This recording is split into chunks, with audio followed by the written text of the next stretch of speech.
Good morning and welcome to episode 72 of the Coffee Squad podcast. How are you doing this morning, Jake? Good, bud. How you doing, man? I'm doing all right. I got my coffee kicking in finally, so it's a little slow getting up this morning, but the rain kept us late last night. I feel you, man. I feel the same way. I feel kind of like a little slow, kind of not groggy, but just like, I didn't sleep that well. Maybe it's all the storms or something. I don't know. Well, you're still bodies. Yeah, I'm sure it's our old bodies, but you're probably still a little jet lagged. Not too bad, man. I don't know. When I was out on the West Coast, I was getting up at like 3:30 still, 4 in the morning. So I don't know. I think it's these storms that we've had out here on the East Coast the last few days. Yeah, it was rocking and rolling last night pretty good for a while there. I don't think anyone wants to hear about us complaining about our lack of sleep. Yeah, that's what coffee's for. Well, you don't drink coffee, but anyways, we are going to be talking today about sharpening your security tools, your professional tools. So, we're talking about career development, essentially. How to kind of why it's important, some things to do that you can kind of help progress your career and stuff like that. I like it. I think it's, I know we kind of always just talked about a little bit about ASIS and other organizations, but there's so much more to advancing your career, to becoming better, not just advancing, but becoming a security professional. So I'm glad we have this topic today.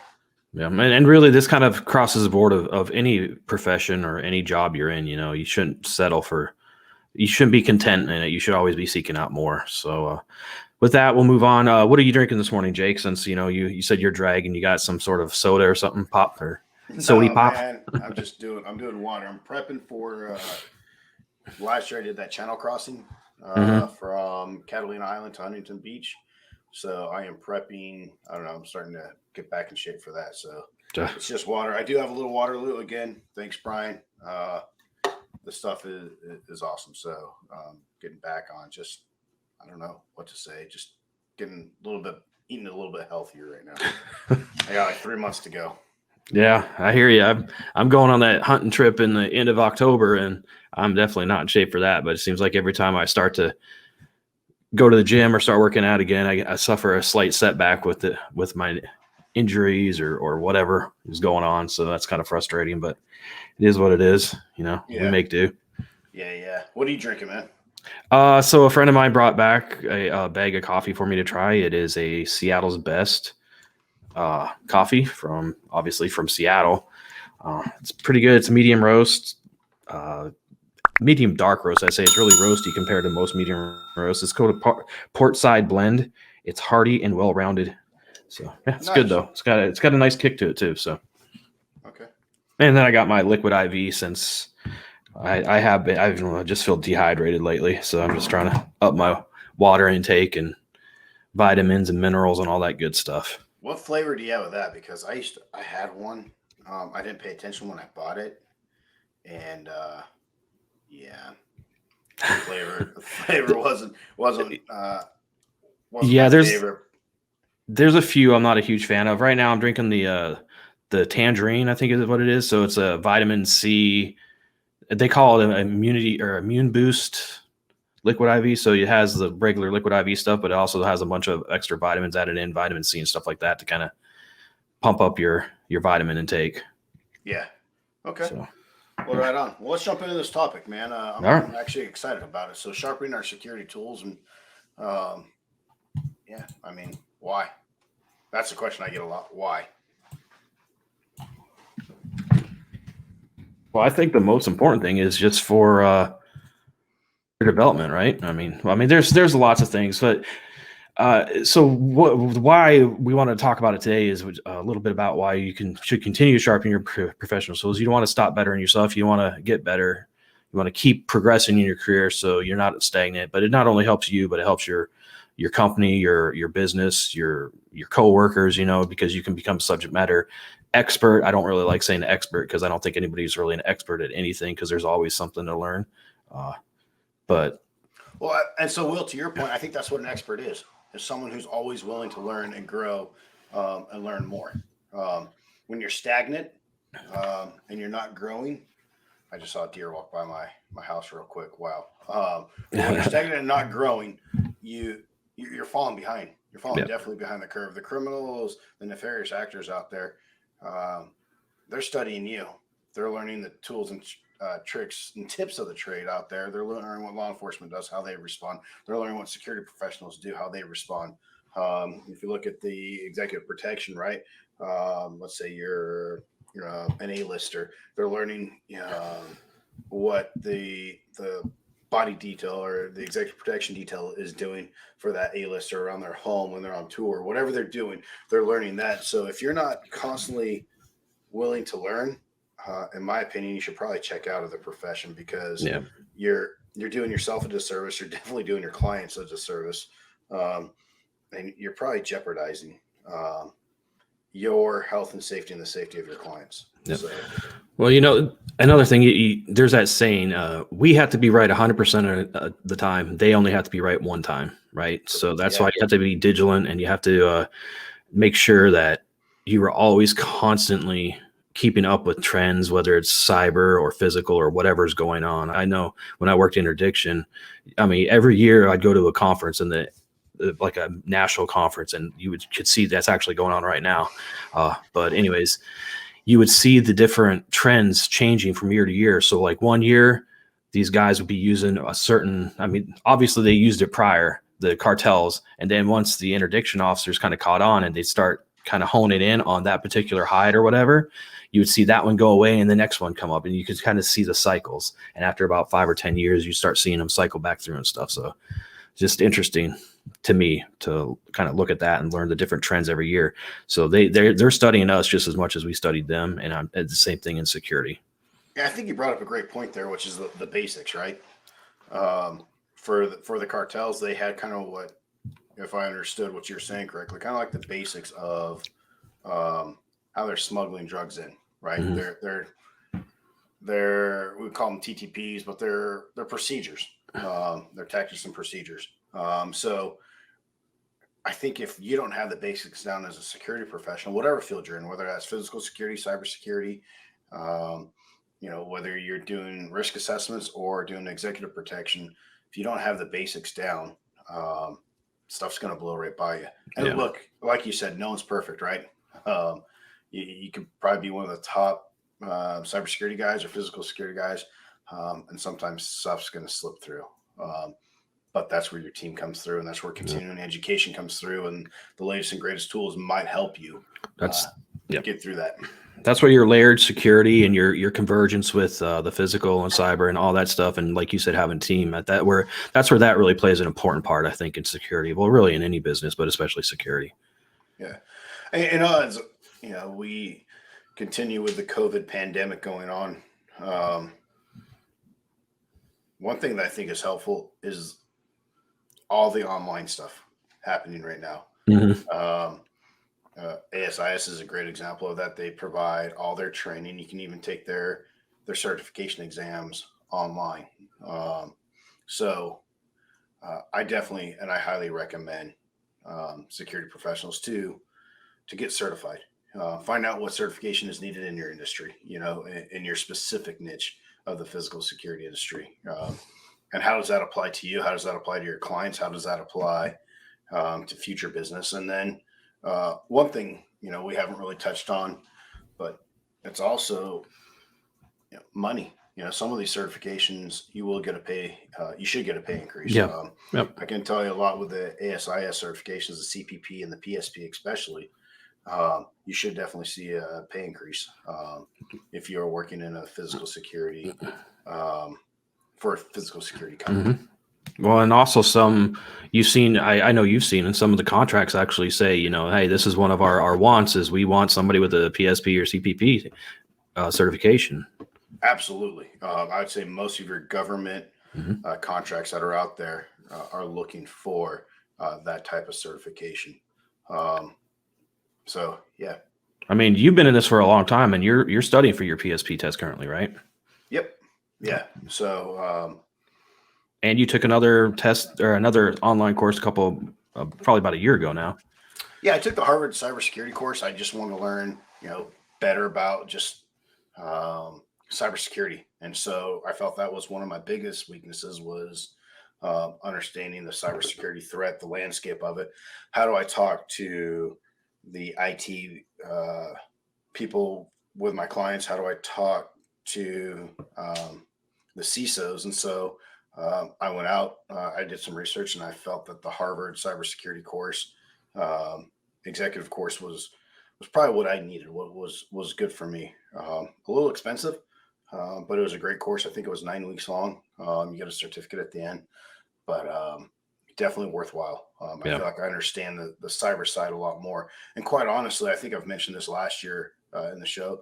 There isn't a whole lot of difference between cyber and physical. It's terminology and it's technology. And so on the cyber threat, is constant. That threat landscape is constantly changing. Same with the physical landscape. So we're starting to see more and more of these attacks. We had that discussion a few weeks ago. Oh yeah, on our infrastructure. So if you're looking on, I mean, if you follow along, it seems like there's a different new hack that occurred coming out every week. So I mean, it's a constant, ever evolving, and right now the cyber is kind of with I think with the medical protocols and the lockdowns that are in place, I think that's why we're seeing so much more cyber. I mean, it's a lot easier to go through that door, a phishing campaign or smishing or whatever, than to actually go to someplace on site, because they're checking everybody with their badges and their temperatures and all that stuff. So it's a little more actually.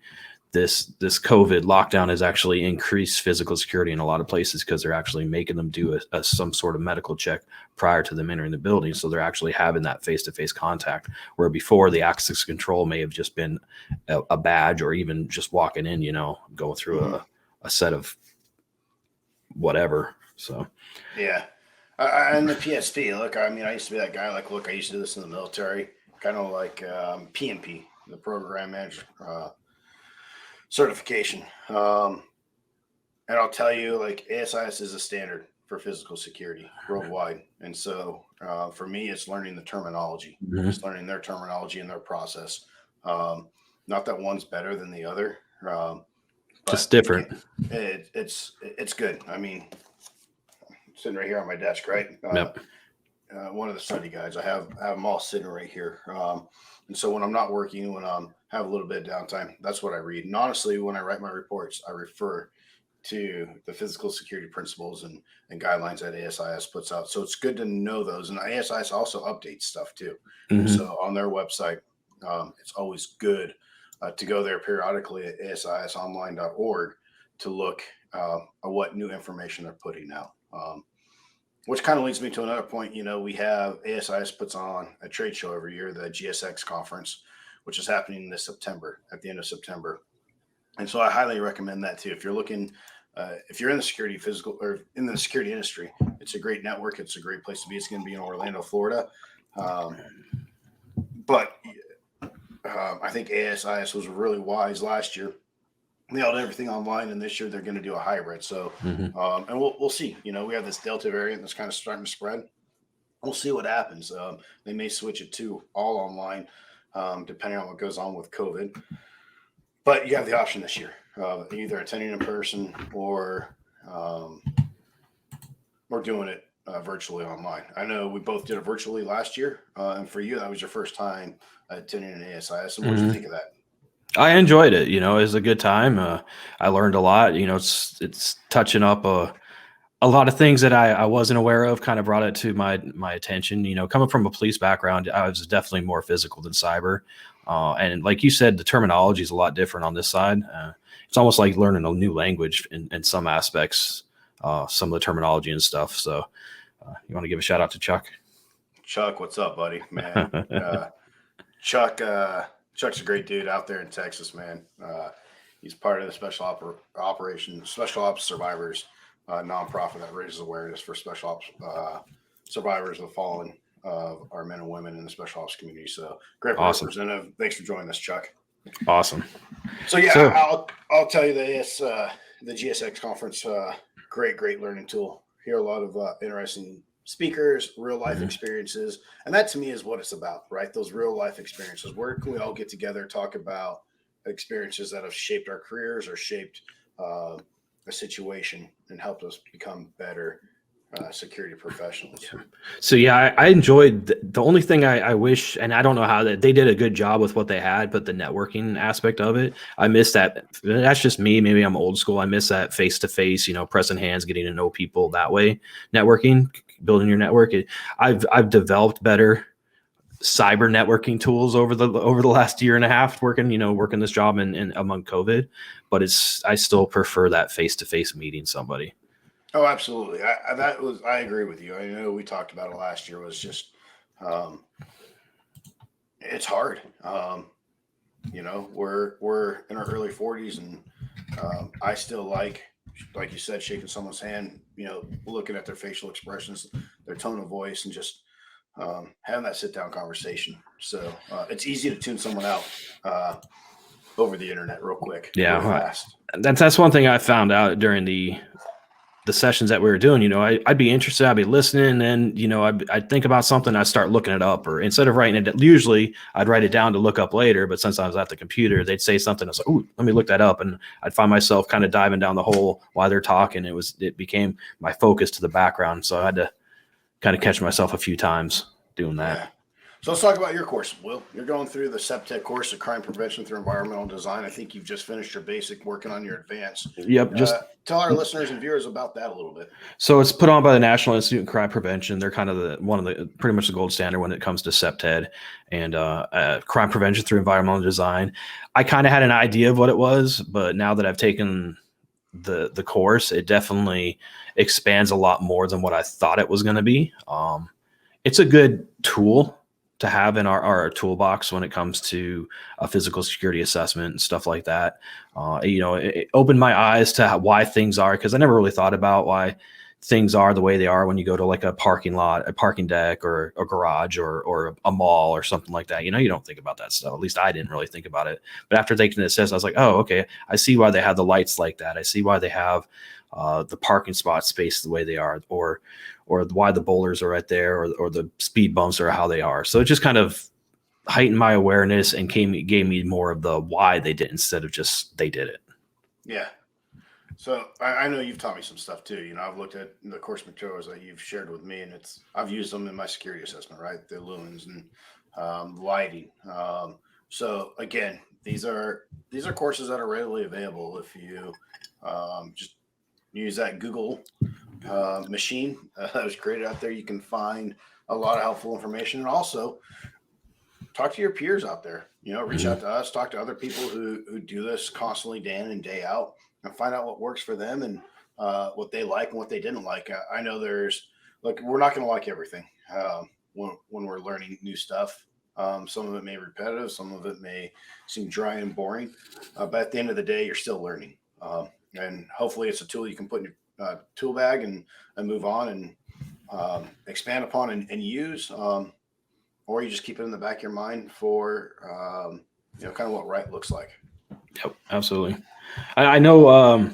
So we've had quite a few guests on our podcast over the year and a half now that we've been doing this, 72 weeks essentially, that have done similar online training courses and stuff like that. I know John McPhee Shrek, he was on about a month ago, and he does a lot of his shooting guides online. I never really thought about it, how much you can learn from online training with shooting, because it's more of a hands-on, you think about it. But after watching his SOB TV and looking at his site, his app, I've learned a lot, or brushed up, or remembered a lot just from watching that stuff. Yeah, so let's talk about that, right? If you're in the executive protection, or you just want to learn how to shoot better, right, to protect yourself, your family, your clients, John or Shrek, SOB TV is the app. Phenomenal app in my opinion, and it's not just the app. So you can also get personalized training courses. I know he travels all around the country looking or teaching individuals and groups how to shoot better. And you're talking one of the top shooters in the U.S. One of the came out of probably one of the premier military units in the U.S. military as far as shooting goes. They are surgical in what they do. So I definitely like Shrek's app, SOB TV. He also will do it virtually with you. So he'll have you record. You can do live recording or record and send it to him. You can analyze it and give you tips and tricks. So I've definitely recommended that to family members, friends who are in the real estate business, who carry a weapon and don't think that they're as trained or they don't feel as confident with their skills. Another person that we have, a phenomenal work associate and just a good dude, is Joe LaSource's company, LaSource and Associates. If you're in the executive protection and physical security industry at all, LaSource and Associates provides great courses on executive protection training, driver's training, medical training, technical surveillance countermeasure training. And they offer a lot of other courses, but that's another great resource out there. So LaSource and Associates, let me pull up their website real quick. It's lasorsa.com, LASORSA.com is another one. And then for John McPhee, it's if you go to your app store, SOBTV. SOB stands for Sheriff of Baghdad, not what I call Will every day. So at least not to my face. That is a great app. Two great resources out there besides Will's SEPTED course and the ASIS course, and then also look at free courses too. You can find a lot of free courses. DHS puts on courses all the time. So FBI will put on a few courses. So I just scour the internet and see what kind of appeals to you, and then what your clients needs.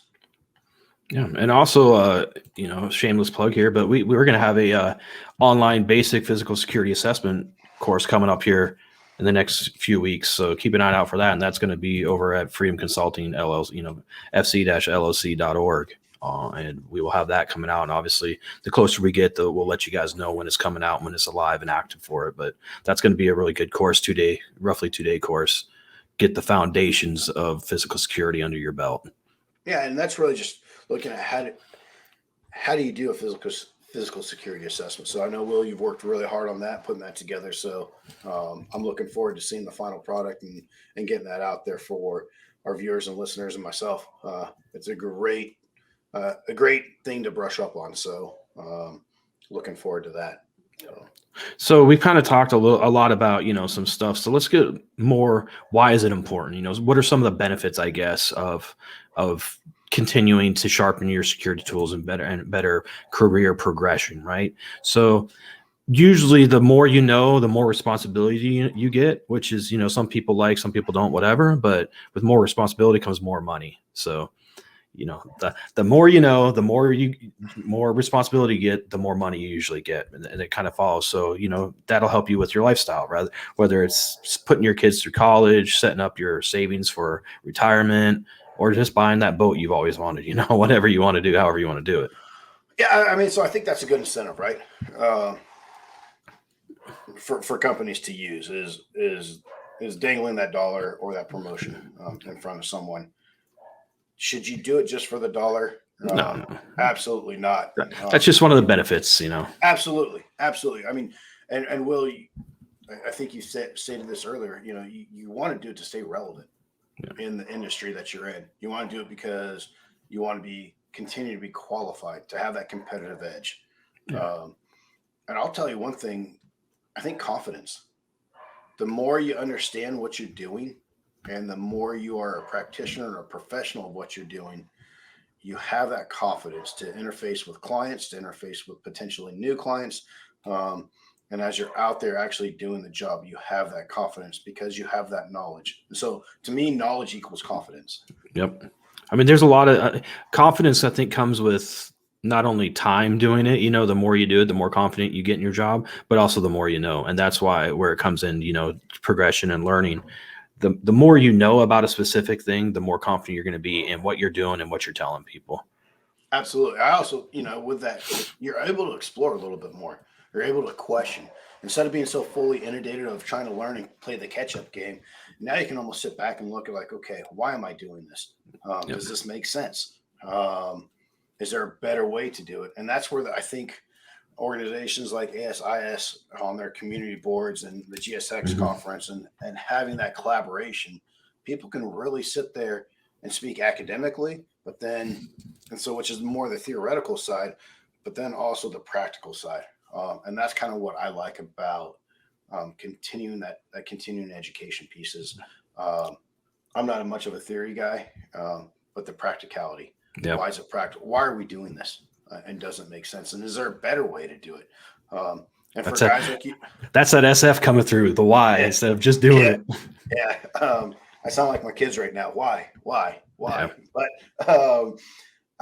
that is big, and you might have your reasons to do, your checks and balances or your procedures. And I might ask you why, right? I think I ask you that a lot. Why? Yeah. But it makes sense to you. Or someone like me is like, well, I don't need to do, go through the whole entire alphabet if I can still get to the same end result. But sometimes that discussion is important to understand the way and the reasons why you do it, because I might be skipping something. So. Yeah, absolutely. Yeah. I mean, that's any career, you think about, I think about going back in law enforcement, when I first started, I'd have to go through A through Z to get the alphabet. But now, after a couple of years on, you learn you don't have to go A through L. You can just start at M and go the rest of the way because you already have that experience. You don't need to necessarily do everything you used to have to do to confirm because you know the people, the crime, everything, instead of having to go look up what elements it was. I knew it off the top of my head. I didn't have to do that. So I skipped that part. Right. So stuff like that, or typing a search warrant out. I knew what this judge wanted. So I know I don't need X and Y, but I have to put Z on there. So, yeah. I think you wrote a great article. It's about to get published here on the website here, but the cookie cutter security assessment approach. A lot of people do that. A lot of organizations do that. And some of it I think is comfort because they don't want to get outside. When we say cookie cutter, think of, literally making cookies with a cookie cutter and staying within those boundaries. Yep. But asking those whys allows you to expand, allows you to better, in my opinion, suit your client's needs by not just using the check the block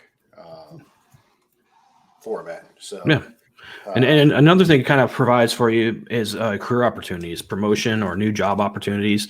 I know we know a lot of guys who have left on from one company to another for a better job opportunity. You think back, I think you came over from one place that wasn't quite what you wanted and you got this job, Ray brought you on and this was a better job opportunity for you. I know I came on as a better job opportunity, obviously. So. Yeah, definitely. I think the more you're out there, the more you learn, the more of a professional you are, the better you're setting yourself up for the future, whatever the future may be. And I'm not advocating leaving your company whatsoever. And money's not always the right answer. Look, Freedom Consulting, love it, right? Look, this is what I got to wear to work every day. Unless I'm meeting clients, right? I have a great job. I absolutely love it. I was actually talking to the owner, Ray, a little while ago, a few weeks ago. Since I got out of the military, when I was over in Jordan doing some of the assessments and security work over there, I was like, man, I really love my job. I get paid pretty well. I get to go do cool things. I get to travel to cool places.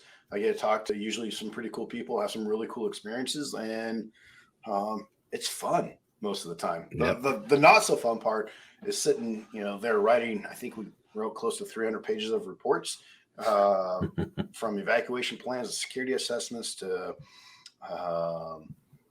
different type of contingency plans. So that's not the fun part, but the fun part is actually going and doing the work. So yeah, I'm pretty happy, which is crazy because leaving the military, I thought I had the best job ever. And I still think that, but this is a good second. So yeah. Well, I obviously miss aspects of my former career, but physically I'm not able to do those things anymore. So I have to accept that, even though you don't want to. Yeah. But I'm having a blast. I couldn't be happier. Honestly. I love what I'm doing. So. And I think that starts with being a professional, right? The reason why people get recruited is due to their professional skill sets. What are they bringing to the table? If you bring nothing to the table,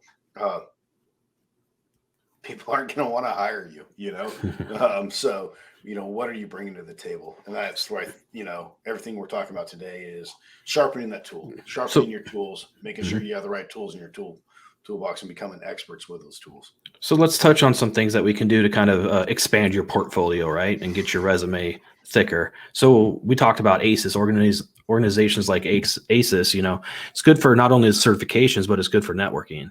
Like I put out a call for podcast guests the other day or a couple weeks ago, and I think I got 3 or 4 people coming on just from that right there to discuss future, episodes, and that I enjoy that. I enjoy meeting new people, and obviously we're going to be talking about stuff that I never would have thought about until I put that little call out on the networking. Yeah. So ASIS, they hate when I got you saying ACES because that's what we used to call it. And now being in like the chapter and all that stuff, they hate. Oh, that's right. Yeah. Being said ACES, but ASIS, I have to catch myself too. Phenomenal. Exactly what you said, right? Even in your chapter meetings. Right. Mm-hmm. There's people in our chapters, and there's chapters globally that either a great networking tool for new business or more business, a great tool just to bounce ideas off of other people because everyone has different experiences. Mm-hmm. And one thing I've enjoyed is since COVID happened and everything's gone digital online, I've been able to attend meetings across the country, and across the world if you want. I haven't done any other ones, but I know I did one out in the West Coast and one in Georgia. So, I mean, that's 2 right there that I would have never gone to if you had to drive there, obviously, but I was able to sign on and watch it. So that was, I enjoy that aspect of it. Another thing we should do is like continuing ed, right? Going to college and getting your master's degree or whatever. Obviously you want to do it in your job if possible. Like, my degree has nothing to do with security. So if I went back and got my master's, I'd probably expand it to something more of the business or security side of it, just because that's what I'm in now. Yeah, absolutely. I think, continuing education, we talked about certificates from ASIS, other organizations as well, the CEPTED course you're taking. And those are great. Continuing ed, if you want that formal degree, that's a great way. Look, I'm looking at, getting a doctor in business. I'm not going to call you Dr. Jake. Oh, hell yeah, you are. It better be up on that screen. But because I like business and I like people and I want to learn more about it. I want to learn how to be more efficient in business. But for me, the first thing to do is become that expert in the security industry first. So, so continuing education, new education too. There's always new stuff coming out. So look, I'm trying to think of there's some free. You can go on to DHS and CISA. Yep, CISA. CISA. They have courses. The government actually puts out a lot of good basic level information for somebody who wants to learn and get their foot in the door. You start taking those courses. It kind of gives you an idea of what you're getting yourself into and some things that you need to know, especially the terminology and stuff like that. Coursera is another great. Yep. And there's a few other spinoffs of Coursera or like organizations like Coursera, but they actually have some really good courses as well. So I would look at that as well. And obviously, like you said, LaSource, he has a ton of educational stuff, and there's other ones out there. But I know you've been to LaSource's classes, so you know how high quality they are. Absolutely. I mean, we use LaSource and Associates for a lot of the work that we don't do.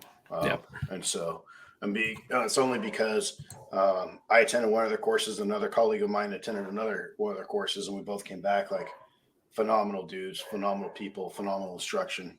Can't say enough great things about LaSource and Associates. Well, and that goes to our next little bullet point is conferences like Gsx, but like you said, or classes you can network in. You should always be networking, trying to expand your network.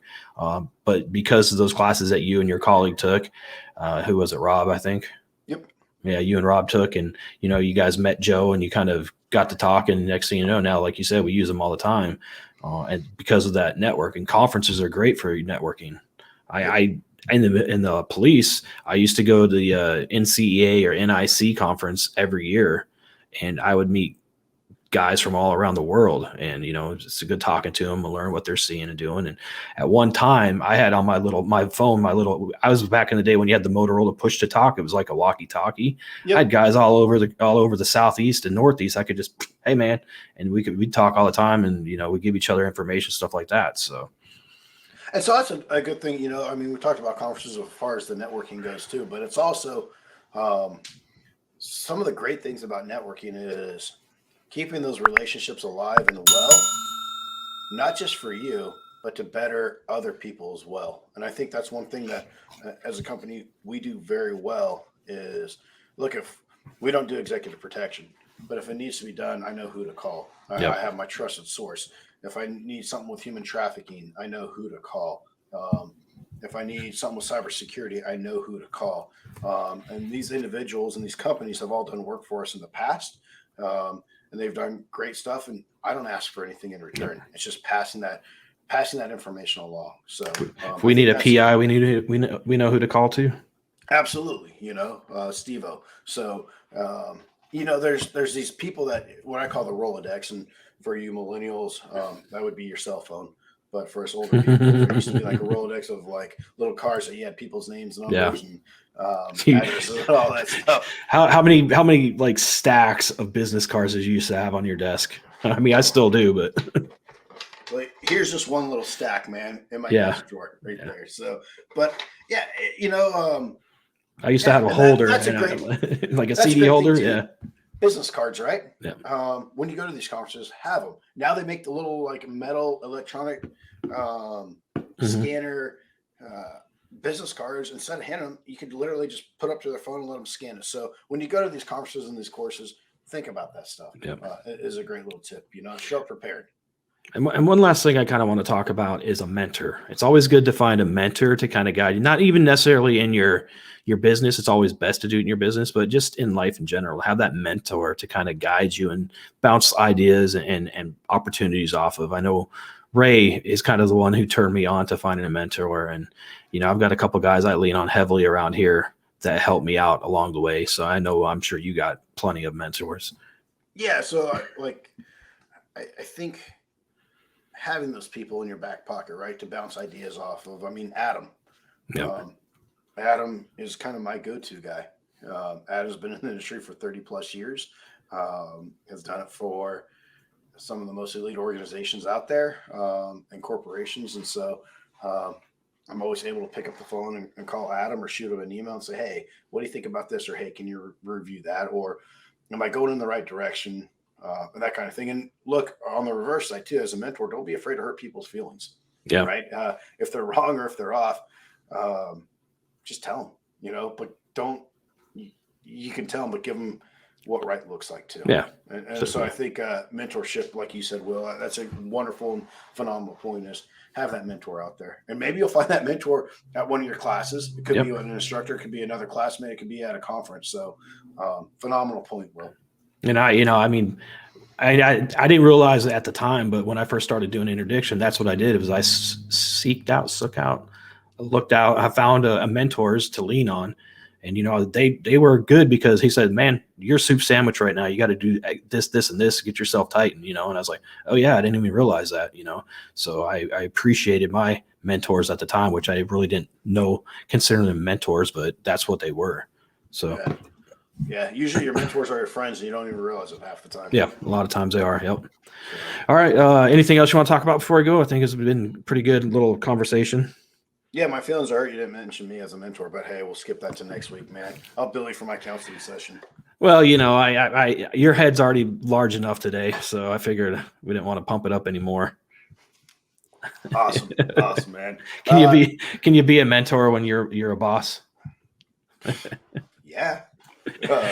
Anyways, it's not about me, man. I think it was a good discussion. I'm looking forward to the Gsx conference again. Anyone listening, watching out there, if you have questions, please feel free to hit us up at thecoffeesquadpodcast.com.